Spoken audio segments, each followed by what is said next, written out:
जब्बार भाई हटो साइड में, मार देंगे हम यहाँ से तुरंत। तो ये भी चाइना के किसमें डूब चुका है, कर्ज में डूब चुका है। ये वाला देश कौन है भाई, अफगानिस्तान। अभी फिलहाल ये कौन देश है, अफगानिस्तान। अभी करंट इशू बना हुआ है कौन, अफगानिस्तान।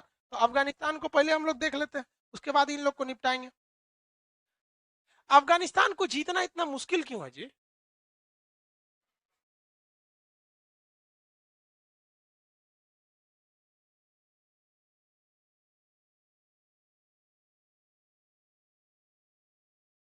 देखिए अफगानिस्तान में सबसे बड़का चीज क्या है, वहां खोने के लिए उन लोगों के पास कुछ नहीं है। हम लोग के लिए है ना खोने के लिए कुछ। आप एक चीज देखिएगा, कुछ कुछ ऐसे लोग होते हैं ना जो मुख्यमंत्री को गरियाएंगे, प्रधानमंत्री को खड़े गरिया देंगे, तो इनको नहीं डरेंगे, खड़े गरिया देगा सब। अरे मोदी का कर लेंगे, नीतीश कुमार को बोल देगा। जानते हैं क्यों, क्योंकि उस बंदे के पास खोने के लिए कुछ भी नहीं, तो डरेगा कौन चीज के लिए। कोई इसका लुंगी लेके जाएगा। तो जो इंसान के पास खोने के लिए कुछ भी नहीं होता है, वो इंसान सबसे खतरनाक हो जाता है। कुछ छू बोल देगा। आज हमसे कोई कहे कि तू मोदी जी को उल्टा सीधा कुछ बोलना, हम कहे इससे सुर्त नहीं है, हमारा बहुत कुछ है खोने के लिए।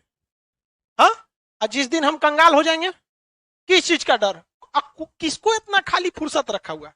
यही हाल हो गया है अफगानिस्तान के साथ। आप एक चीज देखिएगा, जो भी मुख्यमंत्री प्रधानमंत्री इन लोग का पावर कम होता है, अरे रातों रात उठवा लेंगे, कुछ ना कर पाएंगे लोग, कुछ ना कर पाएंगे।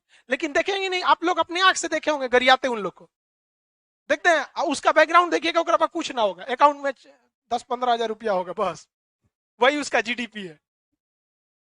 वही हाल किसके साथ हो गया, अफगानिस्तान के। यहाँ खोने के लिए कुछ भी नहीं है, और यहाँ पर धार्मिक चीजें इतनी भयानक है जिसका कोई हद नहीं।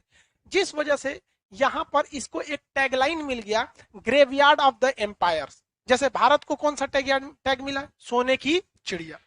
भारत को मिला ना सोने की चिड़िया, वैसे पाकिस्तान को भी है आतंकवाद का जड़। हम लोग जैसे, हम लोग के पूर्वज क्या थे, बंदर। हम लोग कैसे इवोल्यूशन से बने हैं लोग ना, चिंपैंजी बंदर, हम लोग के पूर्वज क्या थे, बंदर।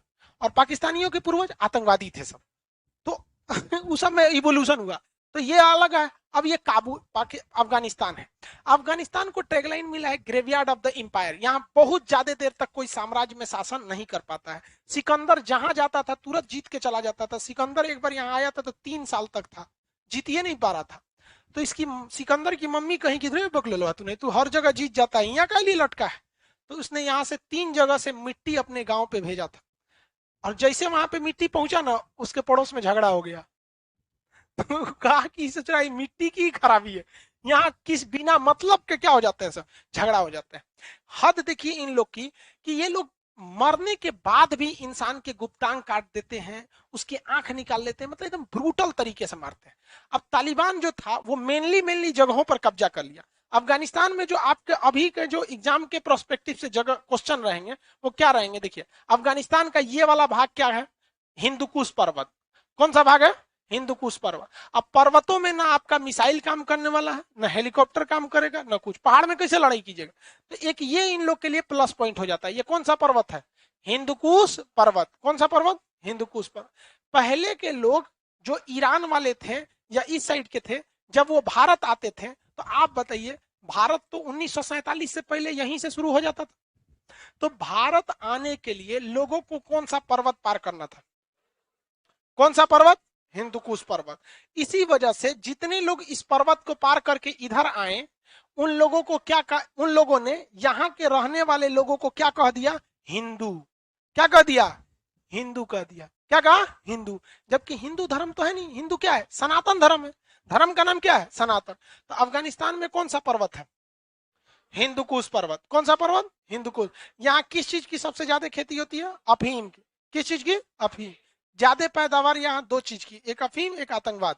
ये दो चीज का यहाँ बहुत ज्यादा प्रोडक्शन लाइन है यहाँ पर। तो ये पर्वत बोलिए तो हिंदुकुश। अफगानिस्तान की जो सीमा है वो ईरान से लगती है। किससे लगती है, ईरान। ये वाला देश कौन सा है, ईरान। ये देश ईरान।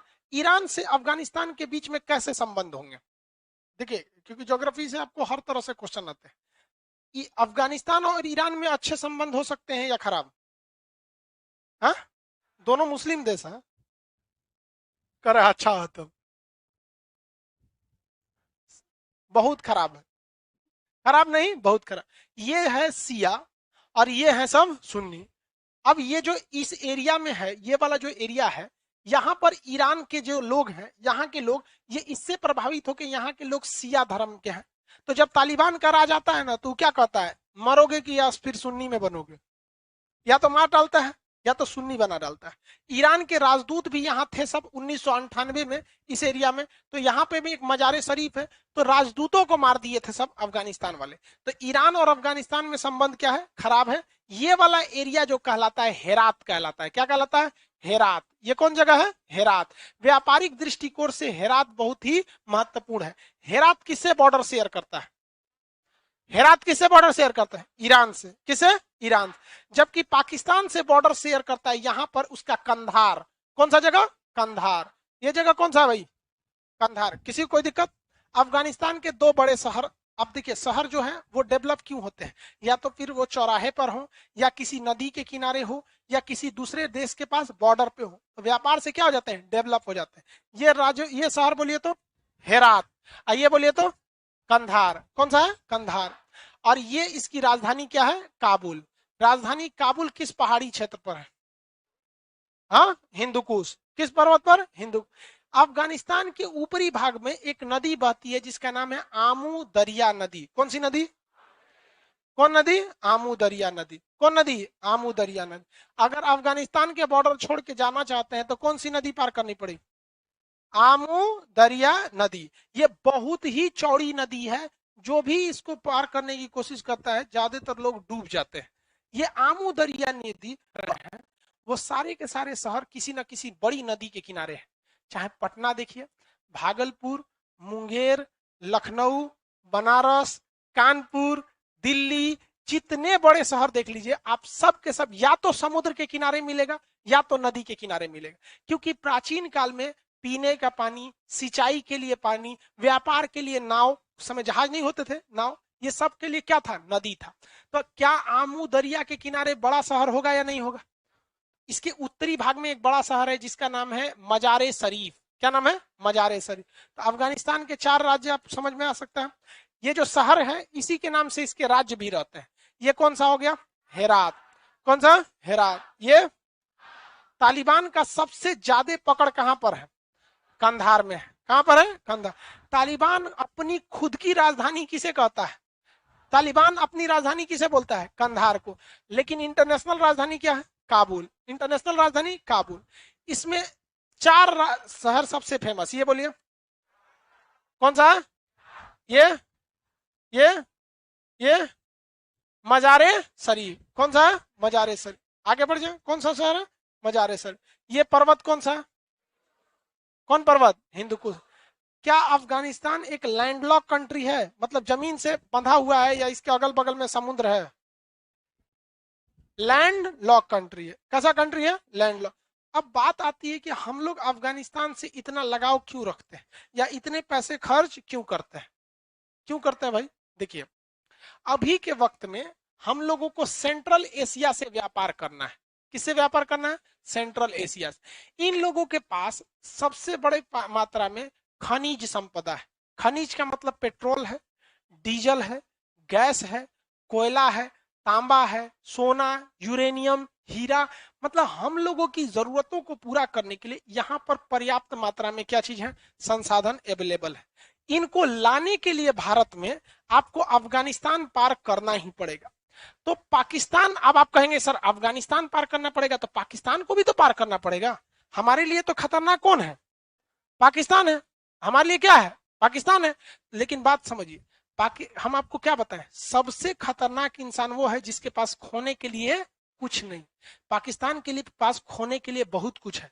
इमरान खान है, उनकी 3-3 पत्नियां हैं एयरफोर्स है, नेवी है, फैक्ट्रीज है, सब चीज है।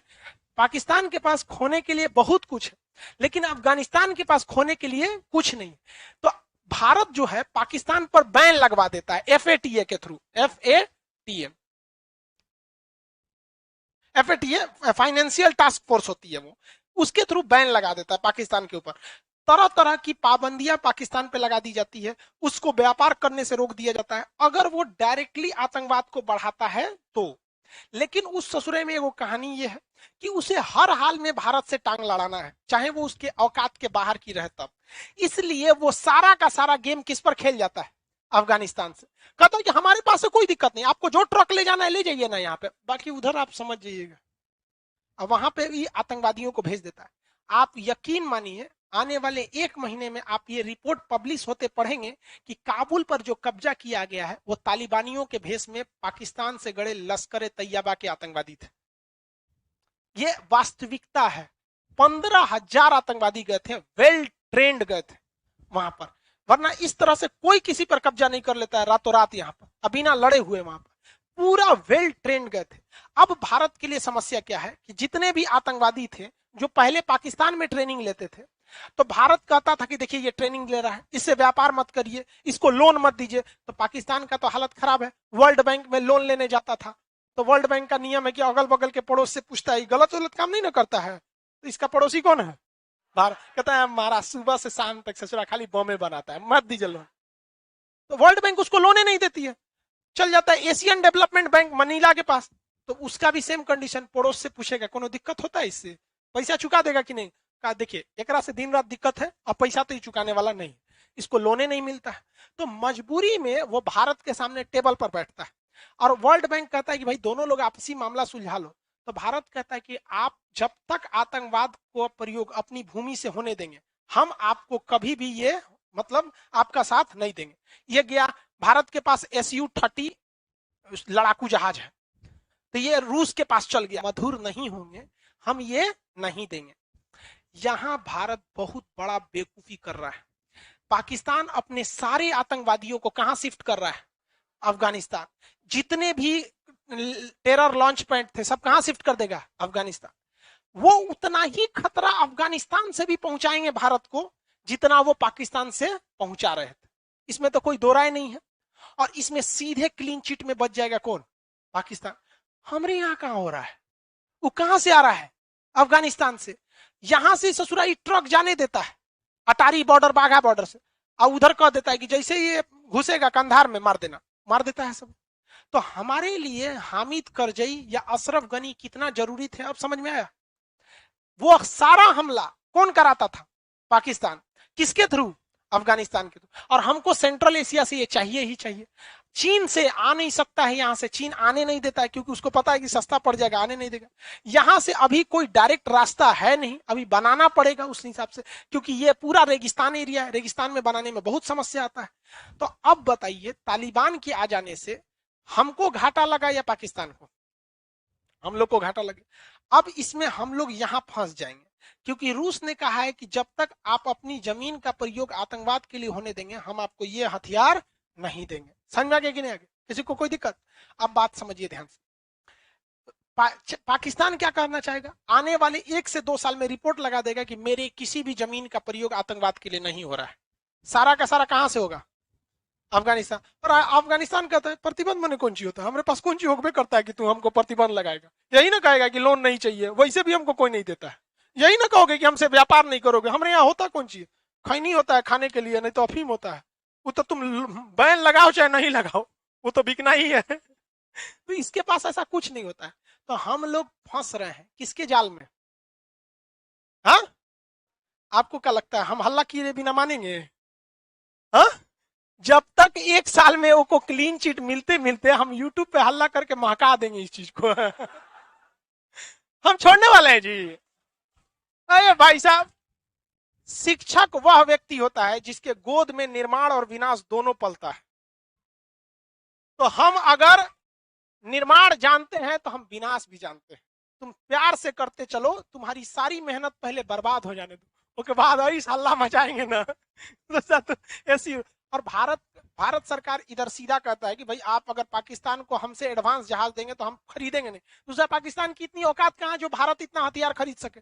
तो उसको भी ये दिखेगा कि मतलब भारत क्या करना चाहता है। भारत हमारे लिए बड़ा मार्केट है, बट अफगानिस्तान हमारे लिए क्यों जरूरी है? समझ में आ गया कि नहीं आ गया? क्या अब हम अफगानिस्तान के थ्रू व्यापार कर सकते हैं? क्या वो अफगानिस्तान के लोग रोकते हैं? कौन रोकता है? क्या वो तालिबानी आतंकवादी रोकते हैं? नहीं।